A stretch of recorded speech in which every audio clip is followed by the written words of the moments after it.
Hello, good afternoon, good morning, wherever you are in the world. Hello, I'm Jessica McElveen, child specialist, child behavior specialist, and family dynamics specialist.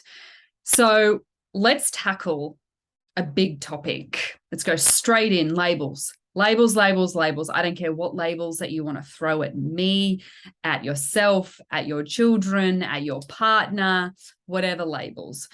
Let's chat about it though, really openly and clearly, because there are patterns, and it's simply because I am surrounded by people constantly in the work that I'm involved in and the work that I used to do that I get to see short-term impacts and long-term impacts. And I wonder if you've experienced this too, because I've even experienced it myself with the labels that other people have put onto me and that I've put onto myself.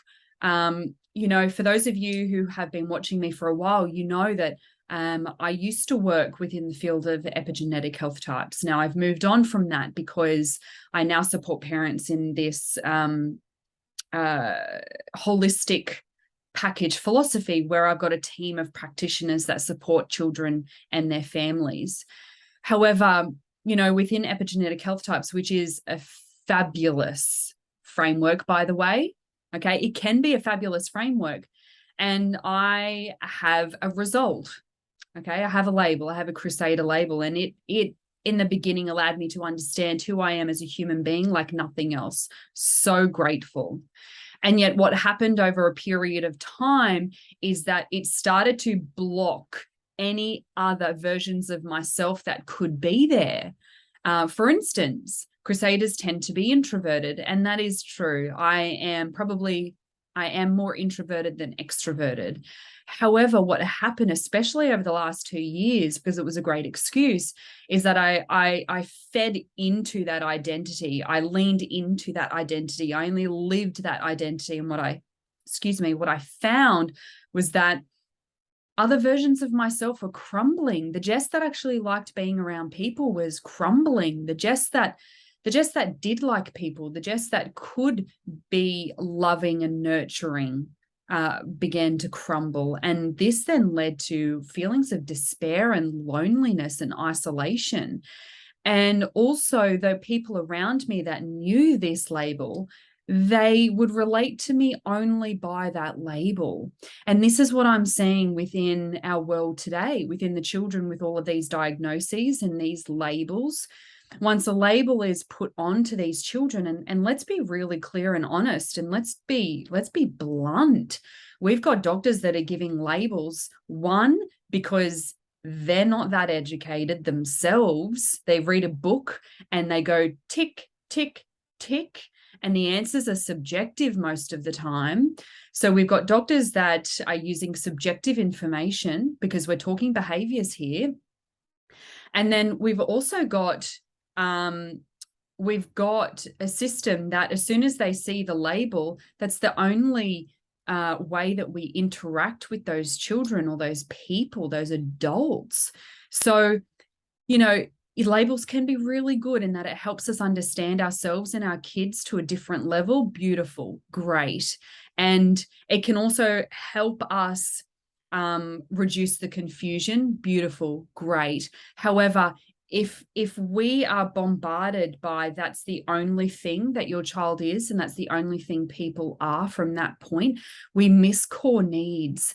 I am amazed at how often when I'm working with families, the second that we remove the label and what that means to children and I bring in a different framework, that's when we start to see what the true needs are of that child. That's when we start to see more positive changes for the child. They're more calm, they're happier, they feel better, they want to chat more, connect more, play more. There's less arguments and less tantrums and meltdowns. So labels are a distraction from what a person truly needs, adult or child. It does not matter. And it's interesting because I often hear in people's language when they associate so heavily with the label and they use it to define them, defend themselves, provide excuses for themselves. And it also limits them completely.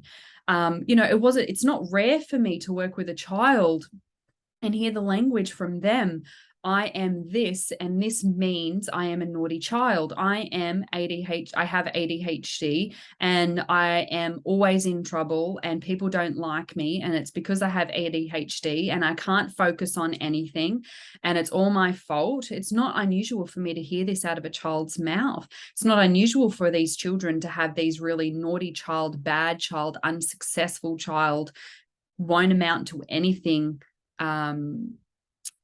visions or belief systems about themselves. And so there's always going to be pros and cons with these labels, but if we don't have the ability to delete it sometimes, we'll never see the evolving needs of each child, because they will evolve. Right now at 5, maybe your child can't focus, which is not abnormal. And there's so many reasons why that can be the case. At 5, they are so different to 10 years old. But if we slap a label on them and we only interact with that child based on that label, they have no room to grow. They're limited. They feel like, well, that is me. I am a problem. I need to be fixed. I can't be somebody different. People expect me to show up in this way. And we do this as adults too. It's no different. If you're told that you're a shy person, it can be really difficult to outshine that label that maybe your workplace has placed on you. So this is not necessarily that we need to rid the labels. It's that we need to look outside them from time to time, because they're not always correct. They're not always correct. I was only at the doctor the other day, and I'm having trouble with my sleep. I'm having trouble with my energy levels, and I'm also having trouble with my mood sometimes at the moment. Now, for me, I feel it's a hormonal aspect, which is why I'm seeing a naturopath. However, when I brought up those 3 things, it's, yeah, you have really bad depression, so let's put you on some medication. Now, that's not okay in my eyes. That's not okay. That's not okay. That's not okay that that's the first call. Now, what if I was the type of person that took on that label and then, yeah, I am depressed. Now, it's not to say I don't have depressive states, because I do. However, I'm not going to live by that label, because we are fluctuating as humans, as our children.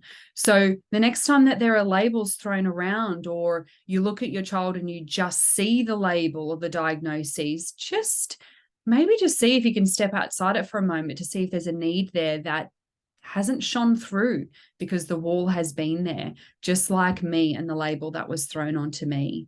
So it's not going to work for everybody, but that's just what I found to be the best, especially when I've been putting labels on myself, or other people have put labels onto me too, or the clients that I work with.